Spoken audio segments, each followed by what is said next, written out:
의 제목은 언약을 소중히 여기십시오 라는 제목으로 말씀을 증거합니다. 지난 9월 14일 3주 전에 시편 89편 1절부터 18절의 말씀으로 우리 인생의 나침판에 해당하는 하나님의 성품 세 가지를 이 앞부분에서 살펴보았습니다. 인자하고 성실하신 하나님, 두 번째는 언약을 지키시는 하나님, 3, 4절이 주로 되어 있죠.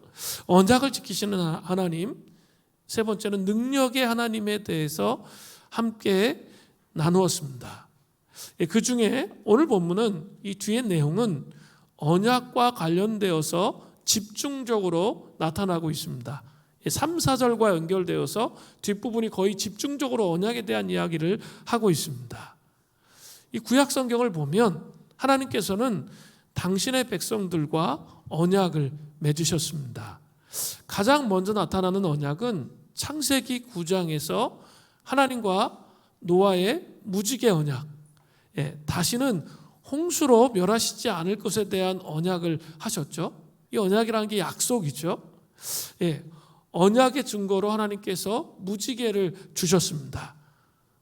또 창세기 15장, 17장에 가면 하나님과 아브라함이 언약을 맺습니다. 가나안 땅을 주시겠다는 언약이죠. 세 번째로 하나님과 모세, 그리고 출애굽 때 이스라엘 백성과 언약을 또 맺습니다. 출애굽기 19장 5절부터 6절은 아주 유명한 말씀이죠. 세계가 다 내게 속하였나니 너희가 내 말을 잘 듣고 내 언약을 지키면, 돼 있죠. 언약을 지키면 너희는 모든 민족 중에서 내 소유가 되겠고 너희가 내게 대하여 제사장 나라가 되며 거룩한 백성이 되리라. 너는 이 말을 이스라엘 자손에게 전할지니라. 모든 민족 중에 하나님의 소유가 되고 제사장 나라가 되고 거룩한 백성이 되겠다 말씀하세요. 조건이 뭐죠? 언약을 지키면입니다. 또 사무엘하 7장에 보면 하나님과 다윗이 언약하는 내용이 나옵니다. 오늘 본문은 이 사무엘하 7장에 다윗이 하나님과 언약하는 내용과 연관이 되어 있습니다. 오늘 시편을 통해서 자세히 좀 더 살펴보겠습니다. 또 이러한 언약을 맺을 때에는 매우 중요한 원칙이 있습니다. 크게 두 가지인데, 첫 번째는 언약은 상호 간의 헌신과 충성이 있는 두 당사자 사이의 관계라는 거죠. 언약은 헌신과 충성이 있는 두 당사자 사이의 관계입니다. 이것은 각 당사자의 삶이 서로 연결되어 있는 것을 의미합니다. 이 맥락에서 사용된 언약의 히브리어는 베리트라고 합니다. 베리트. 이 베리트의 뜻은 자르다라는 의미예요. 자르다. 구약에 약 270번 정도 사용되었습니다. 상당히 많이 사용되었죠. 언약을 맺을 때는 짐승을 제물로 드렸습니다. 그리고 그 중간을 쪼개어 둘로 나눈 것을 마주대에 놓고 그 사이로 당사자가 지나갔습니다. 이것은 서로 헌신하겠다는 뜻입니다. 언약을 지키지 않을 경우 언약을 어긴 자가 쪼개어져 죽임을 당한 짐승처럼 될 것이다. 이것을 말하고 있는 거죠. 그래서 자르다라는 뜻에서 온 거예요. 이 언약이 참 중요해요. 상호 간에 지켜야 할 것들이 있다는 것을 보여주고 있죠. 두 번째로 언약은 반드시 조건이 있습니다. 우리가 약속할 때도 반드시 이렇게 조건을 걸잖아요.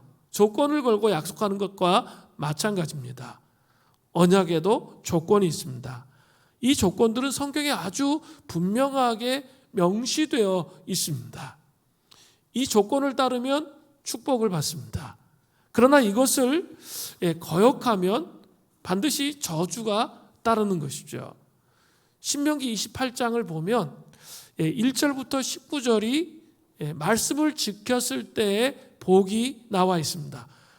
그죠? 꼬리가 되지 말게 하시고 머리가 되게 하시고, 우리 막 그 기도 잘 알잖아요. 어린 시절에 이런 기도 많이 부모님으로부터, 할머니로부터 막 이렇게 받고 자라신 분들이 많이 있죠. 예, 그 말씀을 지켰을 때의 복이 1절부터 19절까지의 말씀이에요. 그런데 더 중요한 사실은 20절부터 68절까지, 신명기 28장 20절부터 68절까지 약 3배에 가까운 말씀을 지키지 않았을 때 심각한 저주들이 그 말씀 속에 언급되고 있어요. 그 저주들이 나타나는 것이죠. 성경이 역사를 보는 관점을 신명기 사관이라 이렇게 말하거든요. 우리 열왕기상 우리 강의하고 있죠. 열왕기상, 열왕기하의 이 전체의 모든 왕에 대한 평가는 뭡니까? 영토를 넓히고 부국강병을 했다. 이것이 왕에 대한 평가가 아니에요. 성경에서의 왕에 대한 평가는 신명기 28장으로 가는 거예요. 그래서 하나님의 말씀을 지키고 그 언약에 신실했던 왕은 하나님께서 복을 주시고, 그렇지 못했던 왕은 저주와 고통이 따랐다는 것을 성경은 분명히 계속적으로 반복적으로 말하고 있습니다. 그것을 가리켜서 신명기 사관, 신명기 관점으로 역사를 보는 사관이다, 역사적 관점이다 라고 해서 그렇게 말하는 거죠. 오늘 본문은 하나님과 다윗이 맺은 언약 관계에 대해서 설명합니다. 그리고 언약의 조건 2가지 있죠. 이것을 아주 분명하게 이야기하고 있습니다. 본문을 살피겠습니다. 다윗과 확실하고도 영원한 언약을 맺으신 하나님이 먼저 등장합니다. 시편 89편 19절부터 20절을 보세요. 그때 주께서 환상 중에 주의 성도들에게 말씀하시기를, 이르시기를 내가 능력 있는 용사에게 돕는 힘을 더하며 백성 중에서 택함 받은 자를 높였으되 내가 내 종 다윗을 찾아내어 나의 거룩한 기름을 그에게 부었도다. 하나님은 하나님의 주권으로 다윗을 찾아내셨습니다. 그리고 그에게 거룩한 기름을 부어 왕으로 세웠다, 이렇게 말씀하십니다. 사무엘상 16장을 보면 하나님의 명령에 따라 사무엘이 이새의 집안의 막내 다윗에게 기름을 부어서 왕으로 세웁니다. 그리고 나서 다윗은 하나님 마음에 합한 사람으로서의 삶을 쭉 살아갑니다.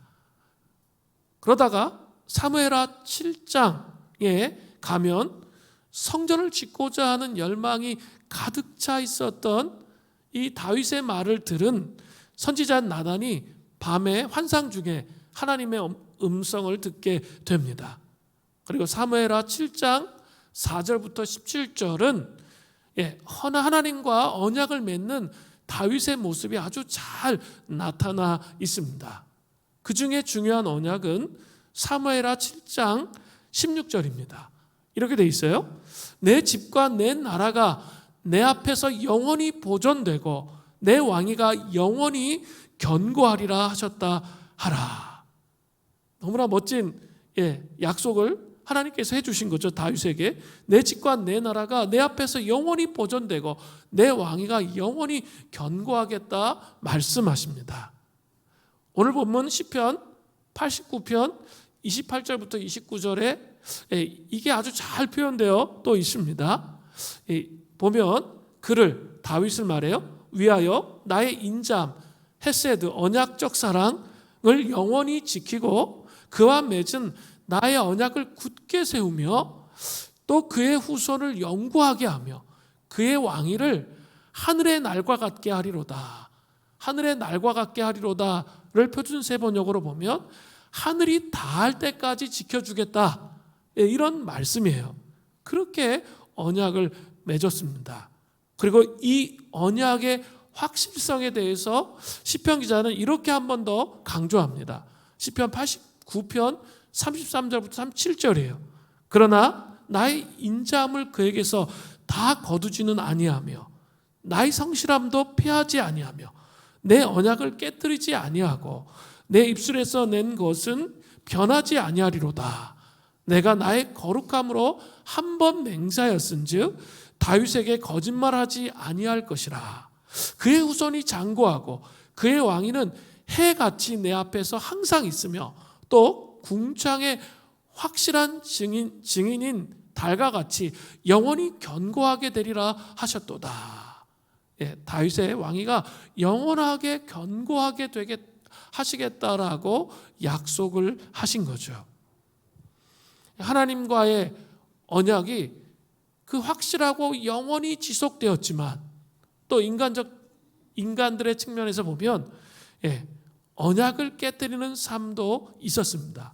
오늘 본문에 그게 나와요. 하나님의 언약은 영원히 지속되지만 인간들은 그 언약을 깨뜨리는 모습을 갖고 있는 거죠. 그것이 무엇입니까?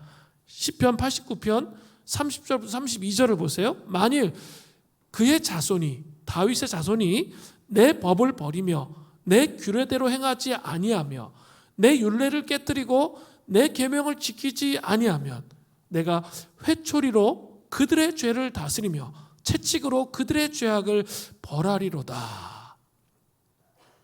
하나님은 하나님의 법, 규례, 계명은 하나님의 말씀을 의미합니다. 하나님의 말씀을 버리고 언약을 깨뜨리는 삶을 살게 되면 하나님께서 회초리로 채찍으로 죄악을 벌하시겠다 이렇게 말씀하세요. 우리는 예수 그리스도를 믿는 순간 그 예수 그리스도의 십자가로 죄의 용서받는 순간 우리는 그 언약의 자리로 들어가는 거예요. 그래서 하나님의 말씀을 붙잡고 살지 못하고 그 말씀을 버리고 언약을 깨뜨리는 삶을 살게 되면 회초리나 채찍으로 죄악을 벌하신다고 말씀하세요. 사무엘하 7장 14절에는 더 적나라하게 표현되어 있습니다. 이렇게 되어 있어요. 나는 그에게 아버지가 되고 그는 내게 아들이 되리니 그가 만일 죄를 범하면 내가 사람의 매와 인생의 채찍으로 징계를 하려니와. 다윗과 하나님 언약 맺을 때 이 말씀을 하신 거예요. 사람의 매와 인생의 채찍으로 어떻게 되죠? 징계를 받아요. 하나님은 우리의 아버지시기 때문에 우리가 징계를 받는 거예요. 하나님의 백성들은 정죄당하지 않습니다. 이게 중요해요. 지금 제가 얘기한 단어, 이 두 개의 단어를 생각해야 돼요. 징계를 받는데 사람의 매와 인생의 채찍으로 징계를 받는데 하나님의 백성들은 정죄를 받지 않습니다. 분명히 징계를 받아요. 자, 고린도전서 11장 32절에 보면 잘 언급되어 있어요. 우리가 판단을 받는 것은 주께 징계를 받는 것이니 이는 우리도 세상과 함께 정죄를 받지 않게 하려 하심이라. 세상은 정죄를 받죠. 근데 하나님의 백성은 징계를 받는 거예요. 이게 달라요. 징계의 뜻을 이해하려면 요한복음 13장에서 예수님이 제자들의 발을 씻기는 모습을 살펴보면 됩니다. 예수님께서 제자들의 발을 씻기는데 베드로의 차례가 되었을 때 베드로는 황송해서 자신의 발을 절대로 씻을 수 없다라고 말했습니다. 그때 예수님께서 너를 씻기지 아니하면 너와 상관이 없다 이렇게 말씀하십니다. 그러자 베드로는 오버하면서 발뿐만 아니라 온몸을 씻겨달라고 그렇게 했습니다.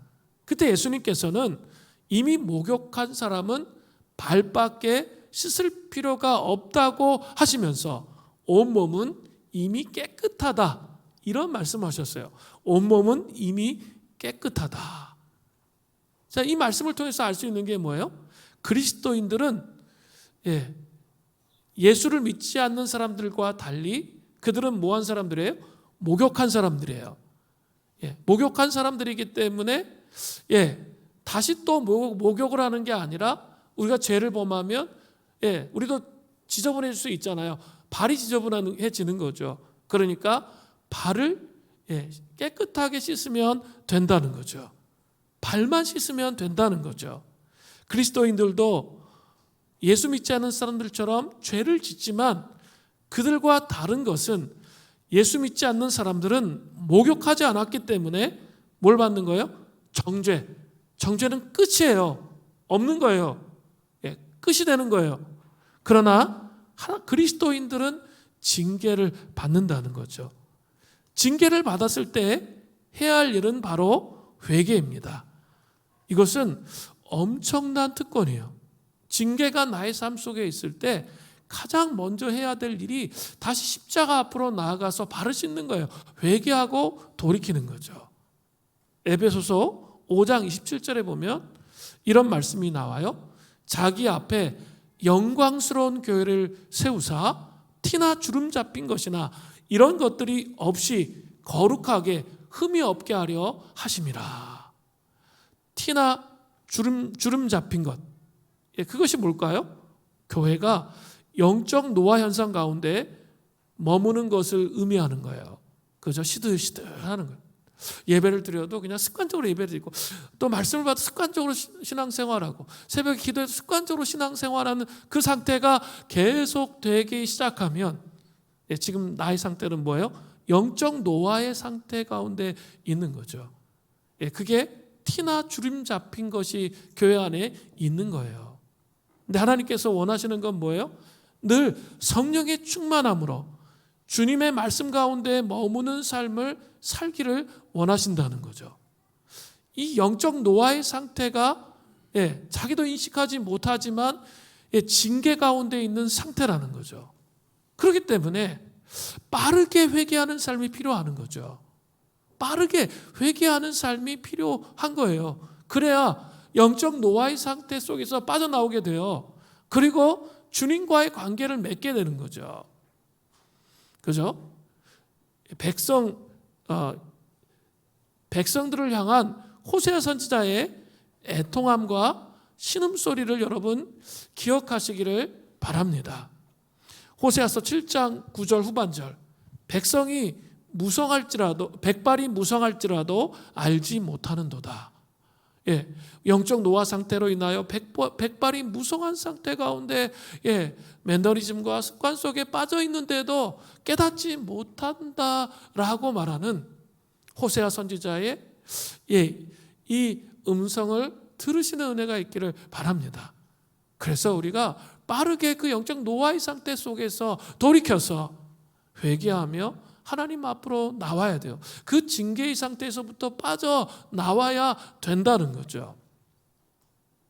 추석 연휴 기간에 우리 이렇게 우리가 티나 주름 잡힌 것들이 있게 되는 영적 노화의 상태 속에 빠지지 않도록 우리가 깨어 있음으로 주님 앞에 나아가야 한다는 사실을 여러분 기억하시기를 바랍니다.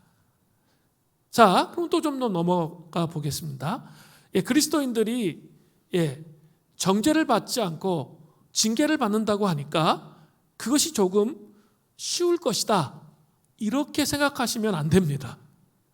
오늘 본문은 언약을 깨뜨리는 삶, 말씀을 내던지고 내 마음대로, 내 생각대로, 내 감정대로 살았던 삶의 고통을 아주 적나라하게 묘사하고 있거든요. 첫 번째는 왕위를 땅에 엎으신대요. 시편 89편 38절부터 39절을 보세요. 그러나 주께서 주의 기름 부음 받은 자에게 놓아사 물리치셔서 버리셨으므로 주의 종의 언약을 미워하사 그의 왕관을 땅에 던져 욕되게 하셨으며, 그 왕에게 노하셨다는 거예요. 그리고 그의 왕관을 땅에 던져 욕되게 하셨다라고 말씀하세요. 또 시편 89편 44절부터 45절을 보세요. 그의 영광을 그치게 하시고 그의 왕위를 땅에 엎으셨으며 그의 젊은 날들을 짧게 하시고 그를 수치로 덮으셨나이다. 하나님 말씀에 순종하지 않았던 다윗 왕가의 왕위를 땅에 엎어버리셨다고 말씀합니다. 그리고 충격적인 것은 주의 기름 부음 받은 자 왕에게 노하시고 물리쳐 버리셨다고 말씀하고 계신다는 거죠. 이것은 신약시대에 주의 기름 부음 받은 자들, 즉 성령의 기름 부음을 받은 자를 노하셔서 물리쳐 버리실 수 있다는 것을 보여주고 있습니다. 성령의 기름 부으심으로 성령의 능력이 우리의 삶 가운데 나타나야 되는데 성령의 관이 막혀 버린 거죠. 그러면 어떻게 돼요? 그를 쓰실 수 없게 되는 거죠. 그 언약을 깨뜨림으로 하나님 말씀을 그냥 자기 속인에 옳은 대로 생각하고 자기 멋대로 판단하고 하나님을 경외하지 않고 자기의 감정대로, 자기의 생각대로, 자기의 교만한 이 관점으로, 의지로 자꾸 다른 것을 자기 내면에 맞고 채우는 거예요. 그러면 어떻게 돼요? 관이 막혀요. 그러면 성령의 능력을 잃어버리게 됩니다. 그리고 성경을 해석도 왜곡되게 해요. 자기에게 유리한 쪽으로, 자기의 생각을 합리화하는 쪽 갖다 다 붙이는 거죠. 내가 하나님께 맞춰야 되는데 그렇게 하지 않고 자기에게 유리한 쪽으로, 변명하는 쪽으로 다 갖다 맞춘다는 거죠. 그렇게 하면 어떻게 돼요? 그 언약을 깨뜨리는 삶의 고통이 자기의 삶 속에 나타난다는 것이죠. 그렇기 때문에 회개하고 말씀의 회복이 있어야 된다는 거죠. 회개의 삶을 통해 말씀의 회복이 반드시 있어야 되는 것이죠. 두 번째는 이웃에게 욕을 당하게 하신대요. 시편 89편 40절부터 41절에요. 그의 모든 울타리, 성벽을 의미해요. 표준세번호를 보니까 파괴하시며 그 요새를 무너뜨리셨으므로 길로 지나가는 자들에게 다 탈취를 당하며 그의 이웃에게 욕을 당하나이다. 자신들은 믿을 구석이 있기 때문에 망하지 않는다 이 생각하는 거죠. 내가 돈을 어느 정도 모아놨기 때문에 나 완전히 망하지 않아. 아니면 나는 이렇게 건강을 위해서 엄청 막 노력했기 때문에 나는 결코 망하지 않아 라고 하는데 이상하게 그것이 무너져 버리게 된다는 거죠. 그래서 결국 모든 것을 탈취당하게 되고 이웃에게 손가락질을 당하는 상태에 이른다는 거예요. 율법을, 언약을 깨뜨리는 삶의 고통이 거의 그 바닥으로 내려가는 그런 삶이 된다는 거죠. 세 번째는 대적들의 오른손을 높이고 우리의 칼날을 둔하게 하십니다.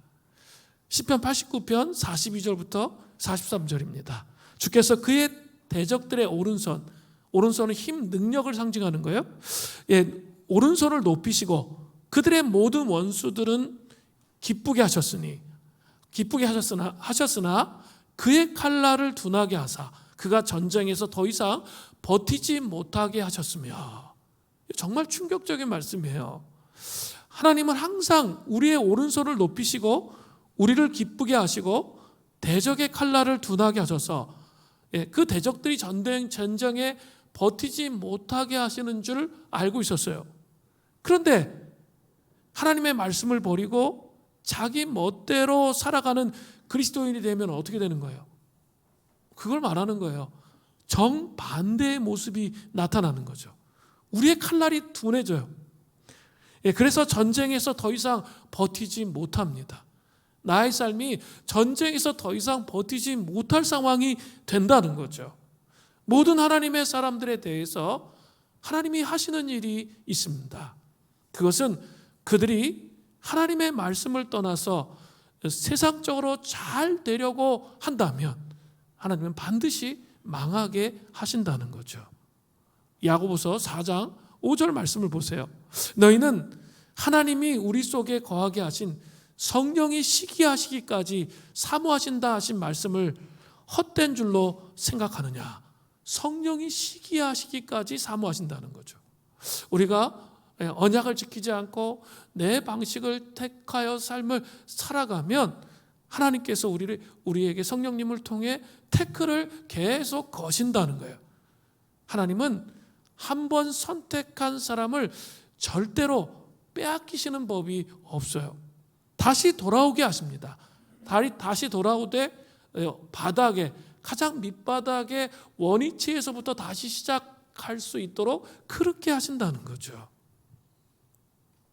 마태복음 3장 8절부터 10절을 보세요. 그러므로 회개에 합당한 열매를 맺고 속으로 아브라함이 우리의 조상이라고 생각하지 말라. 내가 너희에게 이르노니 하나님이 능히 이 돌들로 아브라함의 자손이 되게 하시리라. 이미 도끼가 나무 뿌리에 놓였으니 좋은 열매를 맺지 아니하는 나무마다 찍혀 불에 던져지리라. 칼날을 다시 가시는 은총이 우리에게 있기를 정말 소원합니다. 회개하고 회개에 합당한 열매를 맺으면서 하나님의 말씀을 다시 붙잡으면 무딘 칼날이 다시 예리해집니다.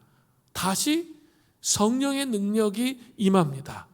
아무리 교회가 보잘것없어 보여도 성령의 능력이 흘러넘치는 교회가 되면 어떤 사람도 그 사람들을 업신여기지 못합니다.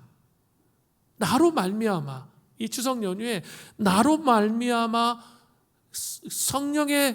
성령의 놀라운 기름 부으심과 능력이 흘러 넘치게 되면 우리 가정이 변화가 일어나는 거예요. 나로 말미암아 성령의 놀라운 능력과 기름 부으심이 다시 오게 되면 우리 직장이 변화되는 거죠. 예, 그 언약을 파기했던 삶을 회개하고 돌이켜서 정말 하나님을 경외함으로 내 생각에 자꾸 자기 생각을 맞추면서 하나님의 음성이라고 말씀하지 마세요. 그렇게 하면 안 돼요. 하나님의 뜻이 무엇인지, 하나님께서 원하시는 것이 무엇인지 거기에 우리를 맞춰야 되죠. 그래야 우리가 어때요? 아, 우리가 잘못하고 있구나 하면서 회개하고 돌이킬 수가 있게 되는 거죠. 그래야 언약 안으로 들어가는 거예요. 회개가 나쁜 게 절대 아니에요. 회개의 삶을 살아야 하나님 앞에서 언약을 회복하는 그런 삶을 살게 되는 거죠. 회개에 합당한 열매를 맺으면서 성령의 놀라운 기름 부으심이 임하여 칼날이 예리하게 되고, 그렇게 될 때 다시 언약을 통해서 형통케 하시는 그 삶을 살아갈 수 있게 되는 거죠. 그 은혜가 우리에게 있기를 간절히 바랍니다. 자, 그렇다면 이 앞에까지 내용은 좀 약간 좀 침울할 수 있는데 지금 중요한 것은 그 다음의 내용이에요. 어떻게 하면 이 징계 가운데 있는 우리가 회복될 수 있냐라는 거예요. 징계 가운데 있는 우리가 어떻게 회복될 수 있느냐가 중요하겠죠. 이 원리를 잘 알고 있어야 우리가 우리의 삶의 아들이기 때문에 우리 아들을 징계하잖아요. 잘못된 길로 가면 호되게 야단쳐서 바른 길로 가게 하고자 하잖아요. 그 이유가 뭡니까? 그 아이가 그냥 인생이 망하게 하기 위해서 그렇게 하지 않죠. 그죠? 그 아이가 잘 되게 하기 위해서 징계하는 거잖아요. 그래서 정죄는 끝이야. 근데 징계는 유통기간이 있어요. 그걸 잘 아셔야 돼요. 유통기간이 있다는 거죠. 그래서 그것을 어떻게 풀 수 있는지, 언약을 파기한 삶을 어떻게 내가 돌이키느냐에 따라서 새로워질 수 있다는 거예요. 자, 먼저 그 징계 가운데 시편 기자는 하나님께 기도해요. 무슨 기도를 하죠? 탄원의 기도를 합니다. 시편 기자는 오늘 본문에서 탄원 기도를 하고 있는 이유가 무엇입니까? 하나님의 징계로 말미암아 충격적이게도 하나님께서 언약하신 다윗 왕가가 완전히 망해버렸어요. 망해버렸습니다. 실제로 BC 586년에 바벨론에 의해서 최후의 보루인 예루살렘 성과 성전이 파괴되었습니다. 다윗 왕조가 영원할 것에 대한 언약을 지키시는 그 하나님을 믿을 수가 없는, 그저 눈앞에 보이는 현실 가지고는 믿을 수가 없는 상황이에요. 그래서 대개 이 정도가 되면 좌절하게 되고 하나님을 원망하고 불평함으로 끝이 나게 되는 그런 상황이, 언약이 파괴된 것처럼, 그래서 끝난 것처럼 그렇게 보입니다. 그러나 성경을 자세히 보십시오. 하나님은 언약을 반드시 지키시는 분이 되지 않으십니까? 그래서 그들이 끝났지만 그 다윗 왕가가 끝나는 거예요. 다윗 왕가의 족보를 통해 누가 오는 거예요? 신약에 예수님이 오시잖아요. 그 메시아의 족보가 옴을 통해서 그 다윗의 왕가가 영원히 계승되는 거죠. 그죠? 이것은 우리의 방식과 하나님의 방식이 정말 다르다는 것을 보여주고 있죠. 우리는 그것만 보고 낙심하고 절망하고 있는데 하나님은 다른 방식으로 하나님께서 이 다윗의 왕가가 영원히 계속되도록 메시아의 계보가 계속되어지도록 그렇게 하고 계신다는 거죠. 그죠? 이것을 기억하십시오.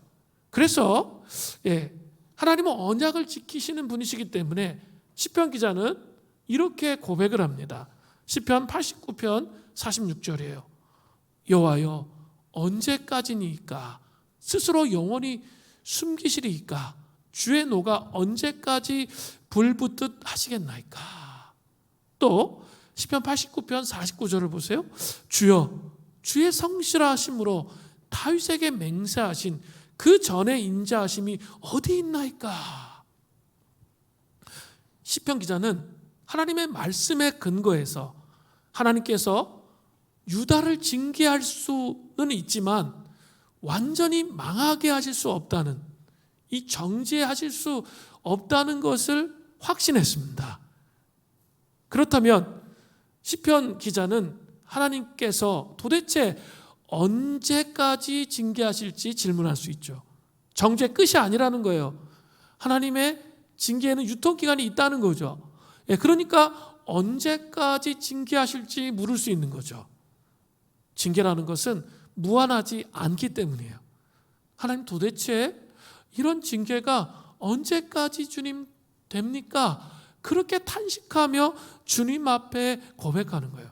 우리의 인생에 어려움과 낙심이 있을 때 사람들은 그냥 꾹 참아. 그러다 그냥 폭발하고 그냥 절망해. 그러시면 안 돼요. 시편 기자는 어떻게 했어요? 탄원의 기도를 아랜 거예요. 분명히 이 징계는 끝나는 날이 올 텐데 주님 도대체 그렇게 깊게 주님 앞에 탄식하세요.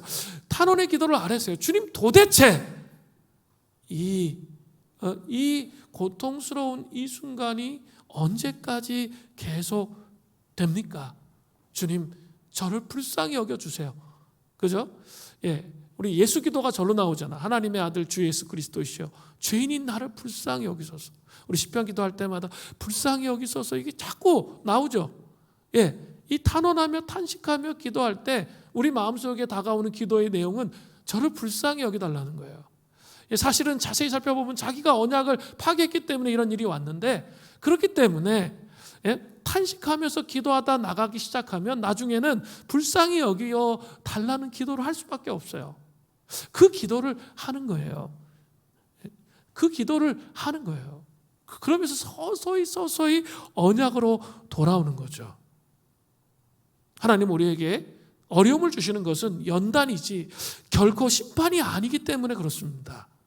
그래서 하나님의 연단이 너무 길다고 느껴진다면 우리는 탄원하면서 하나님께 기도로 얼마든지 여쭈어 볼 수 있습니다.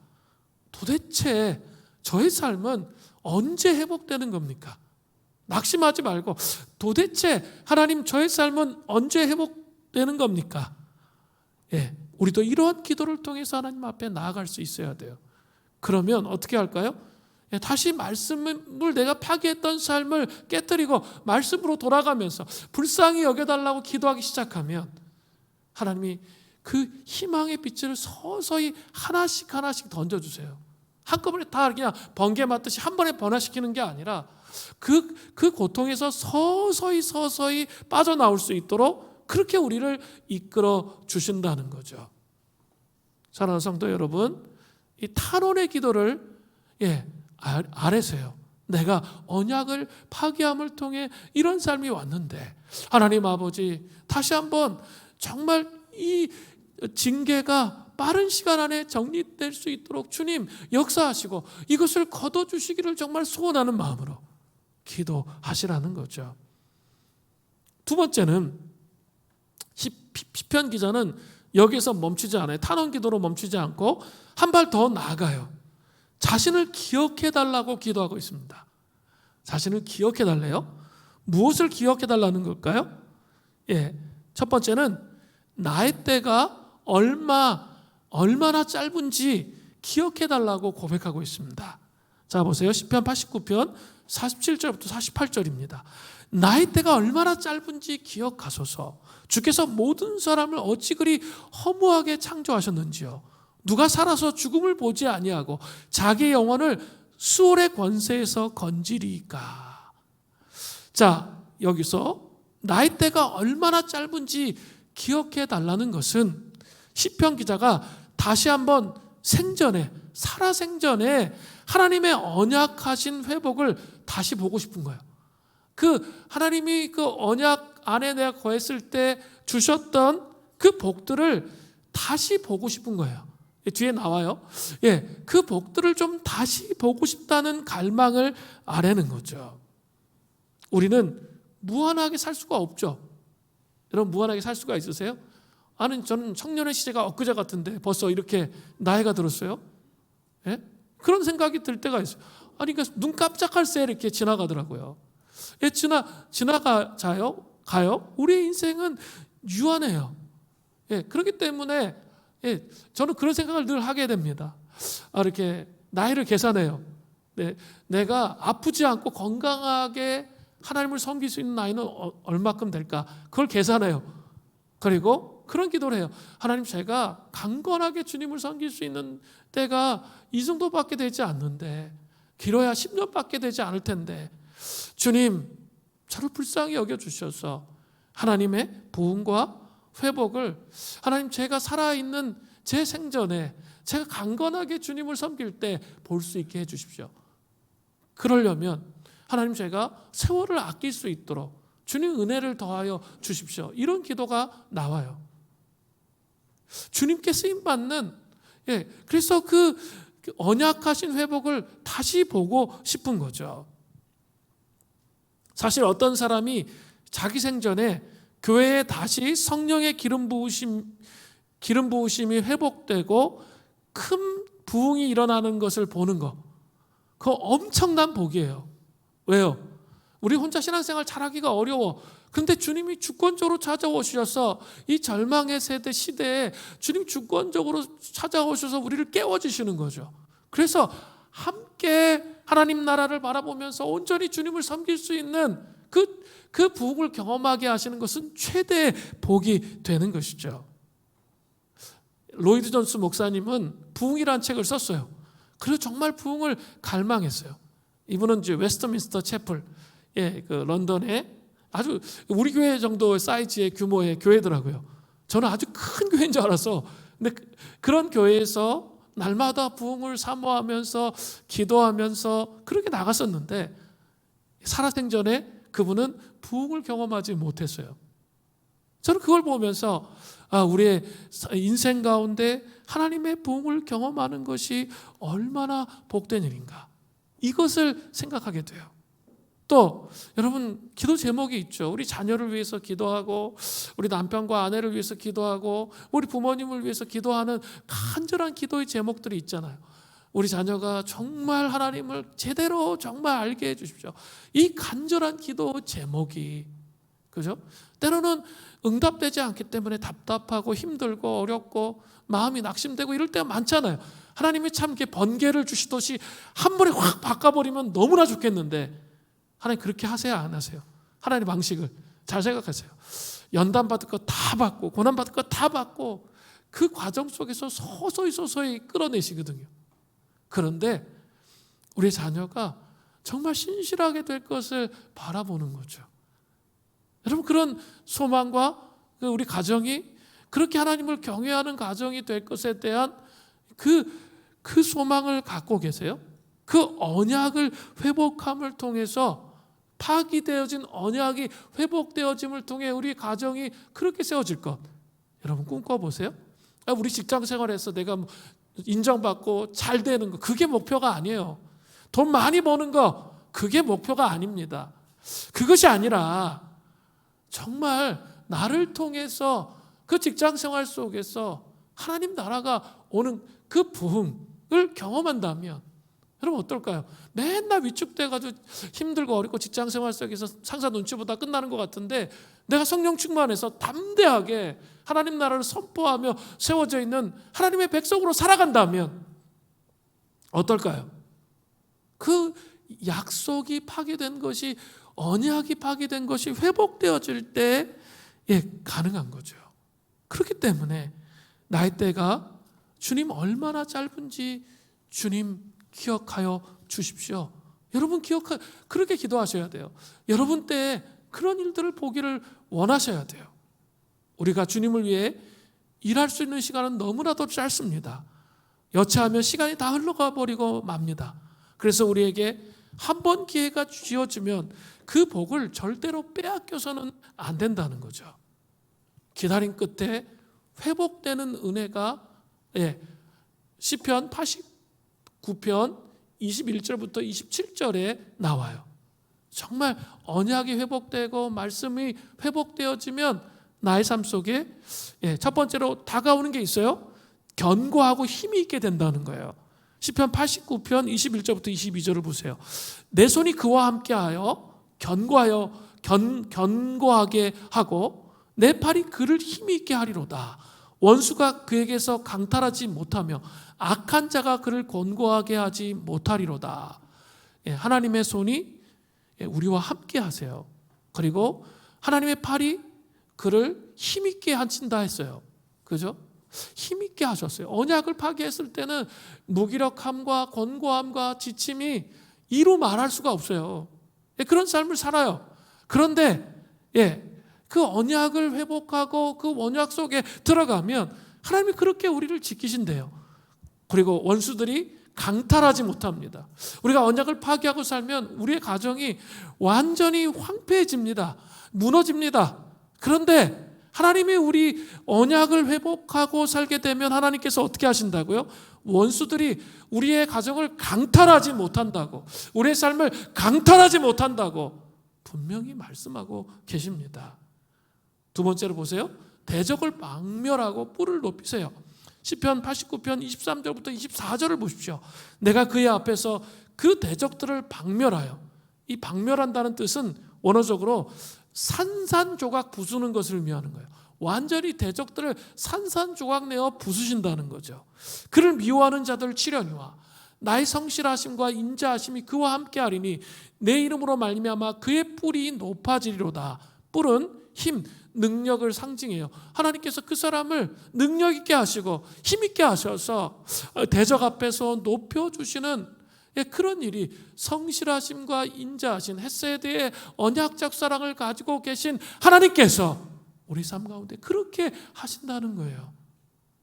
그런데 우리는 언약을 파괴하고 하나님을 경외하지 않고 내 마음대로 그리스도인임에도 불구하고 계속 살고 있단 말이에요. 그럼 어떻게 되는 거죠? 징계가 길어지는 거예요. 징계가 정죄가 아니라 징계가 길어지는 거예요. 빨리 그것을 끝내야 되는 거죠. 다시 언약으로 돌아와야 되는 거죠. 그렇게 세워져 가시는 은혜가 있기를 바랍니다. 세 번째로 인격적 교제와 세상 왕들에게 지존자가 되게 하신대요. 시편 89편 25절부터 27절을 보세요. 내가 또 그의 손을 바다 위에 놓으며, 이 바다는 이제 지중해를 의미해요. 그리고 오른손을 강들 위에 놓으리니, 강은 유프라테스 강을 의미해요. 그래서 이게 가나안 땅의 통치권의 회복, 왕을 통한 다윗의 후손을 통한 통치권의 회복을 의미하는 거예요. 그가 내게 부르기를 주는 나의 아버지시요 나의 하나님이시요 나의 구원의 바위시라 하리로다. 이건 뭐예요? 하나님의 아버지, 그의 능력으로 말미암아 통치권의 회복을 통해서 하나님이 나의 아버지가 되시는 것을 고백하는 거죠. 나의 하나님이 되시는 걸 고백하는 거예요.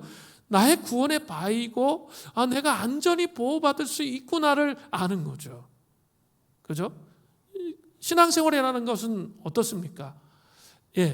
그 눈에 보이지 않잖아요, 하나님이. 그래서 우리가 우리 삶 속에 두려워하고 불안하고 염려하고 걱정하고 두려움 속에 삼킴을 받아서 어찌할 바를 모르는 그런 삶을 살 때가 많잖아요. 근데 신앙이라는 건 뭐예요?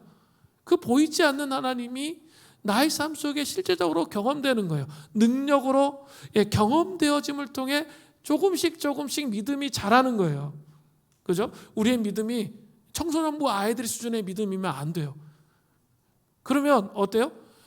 좋을 때는 막 하는 찬양했다가 안 좋을 때는 하나님이 계신지 안 계신지 헤매잖아요. 그것이 아니라는 거예요. 계속 나의 삶을 통해서 하나님을 경험해 가기 시작하면 그분에 대한 눈에 보이지 않지만 그분이 우리의 삶을 인도하실 것을 믿기 때문에 아버지시고 하나님이시고 구원의 바위라고 고백할 수 있게 되는 것이죠. 내가 또 그를 장자로 삼고 세상 왕들에게 지존자가 되게 하리라. 다윗의 후손들이 세상 왕들에게 지존자가 되게 하신대요. 하나님이 세상 가운데 하나님의 백성들을 어떻게 하는 거죠? 높여주신다는 거죠. 하나님의 방식으로 높여주시는 거죠. 맨날 그냥 힘들고 어렵고 그렇게 살고 끝나는 게 아니에요. 하나님이 우리를 높여주신다 말씀하셔요. 이게 기다림 끝에 회복하시는 은혜인 것이죠. 그렇기 때문에 주님, 정말 이 회복하시는 은혜를 정말 제가 경험하기를 원합니다. 주님, 나의 때가 얼마나 짧은지 주님 기억해 주십시오. 그냥 너무 금방 지나갑니다. 나의 때에 하나님의 부흥을 보게 하시고 하나님의 역사하심을 보게 해 주십시오 라고 고백하면 다시 그 언약을 파괴했던 삶을 돌이킬 수 있게 되는 것이죠. 자, 시편 기자는 두 번째로 또 무엇을 기억해 달라고 말하고 있습니까? 주의 원수들의 비방을 기억해 달라고 고백합니다. 시편 89편 50절부터 51절을 보세요. 주는 주의 종들이 받을 비방을 기억하소서. 많은 민족의 비방이 내 품에 있사오니 여호와여, 이 비방은 주의 원수들이 주의 기름 부음 받은 자의 행동을 비방한 것이로소이다. 자, 생각해 보세요. 주의 종들이 주의 원수들로 말미암아 비방을 당하고 있는 것은 결국 하나님의 이름이 비방당하는 것과 마찬가지예요. 그렇죠? 그렇기 때문에 하나님의 백성들이 정신을 차리고 하나님 앞에 나아가서 다시 한번 주님 앞에 충성하고 언약으로 나아간다면 하나님께서는 반드시 명예를 회복시켜 주시죠. 반드시 회복시켜 주신다는 거예요. 그것을 구하고 있는 거죠. 하나님의 영광에 이름을 돌릴 수 있는 기회를 주시기를 구하는 거죠. 하나님의 백성이 언약을 파기하잖아요. 그러면 어때요? 아니, 하나님의 백성들이 언약을 파기하고 하나님의 교회가 언약을 파기하고 말씀의 중심에 서 있지 않고 세속적 가치와 기준과 다른 것으로 가득 교회 안에 채우는 거예요. 그럼 하나님이 어떻게 하시죠? 그 언약이 파기됐잖아요. 하나님이 그냥 바닥까지 낮아지도록 세상의 비방거리가 되도록 그렇게 하시잖아요. 우리도 그런 거 경험하잖아요. 우리의 삶에 언약이 파기되면 하나님께서 우리를 완전히 비방거리가 되도록 바닥에까지 낮아지도록 하세요. 그러면서 이렇게 막 그런 얘기 듣잖아요. 추석 연휴 이런 데 이렇게 사람들 만나면 제 예수 믿는 사람 맞냐? 예수 믿는데 왜 저래? 뭐 이런 식의 온갖 비방을 다 겪잖아요. 그런데 여러분 잘 기억하셔야 돼요. 내가 그 파기된 언약을 다시 회복하고 주님 앞으로 나온다면, 언약을 소중히 여기고 주님 앞에 나오면 하나님께서 이제 어떻게 하세요? 그 원수들의 비방을 전세를 역전시키는 거예요. 180도 바뀌어서 전세가 역전되어서 하나님의 사람들을 높이시는 그런 단계가 온다는 거예요. 우리 이런 구조를 잘 몰라. 성경 안에 구조는 다 이렇게 돼 있는데, 그래서 우리가 낮아질 수 있다는 거 잘 몰라요. 근데 어떻게 낮아지냐면서 막 원망하고 불평해요. 근데 자세히 생각해야 돼요. 아, 지금 내가 징계를 받는 거구나. 정죄를 받는 게 아니에요. 끝이 안 났어. 아직 끝이 안 났어요. 아무리 지금 마이너스에 파산됐다 할지라도 끝난 게 아니에요. 징계를 받는 거예요. 빨리 돌이키고 회복할 때 하나님께서 우리를 다시 원상으로 높여주시고 회복시켜 주신다는 거죠. 시편 기자는 이러한 탄원의 기도와 기억해달라는 기도를 하면서 주님을 찬양해요. 이 마음속에서 정직하게 자기의 마음을 하나님께 올려드렸죠. 그러면 반드시 그 다음에 오는 게 있어요. 주님에 대한 확신이에요. 그리고 하나님께서 회복시켜 주실 것을 믿게 돼요. 시편 89편 52절은 이렇게 끝나요. 여호와를 영원히 찬송할지어다. 아멘, 아멘. 아멘이 한 번만 있는 게 아니라 두 번씩이나 반복돼요. 예, 하나님을 찬양하는 거죠. 지금 아직 회복이 됐어요? 안 됐어요? 안 됐어요. 그러나 믿음으로 바라보는 거죠. 내가 언약을 파기했던 곳에서 돌아와서 믿음으로 바라보기 때문에 하나님께서 하신다는 거죠. 사랑하는 성도 여러분, 우리 마음의 중심에 하나님이 계셔야 됩니다. 우리가 날마다 십자가 앞에 죽어야 돼요. 날마다 십자가 앞에 죽어야 됩니다. 내 감정, 내 생각, 내 의지로 삶을 사는 게 아니에요. 이 신비가 여러분 말씀을 계속 묵상하다 보면 이게 됩니다. 그렇게 되지 않으면 살아갈 수가 없어. 하나님이 평안을 주시지 않아요. 그렇게 안 되면 내가 죽고 내가 깨트려져야 다른 사람을 품을 수 있는 그릇이 돼요. 그래야 하나님께서 약속하신 이 언약들이 나의 삶을 통해서 공동체와 세상 가운데 펼쳐지게 되는 거죠. 십자가 앞에서 우리가 죽고 그리스도께서 사시는 그런 은혜가 있기를 간절히 바랍니다. 자, 우리 한번 이제 찬양하면서 기도하며 나아가겠습니다.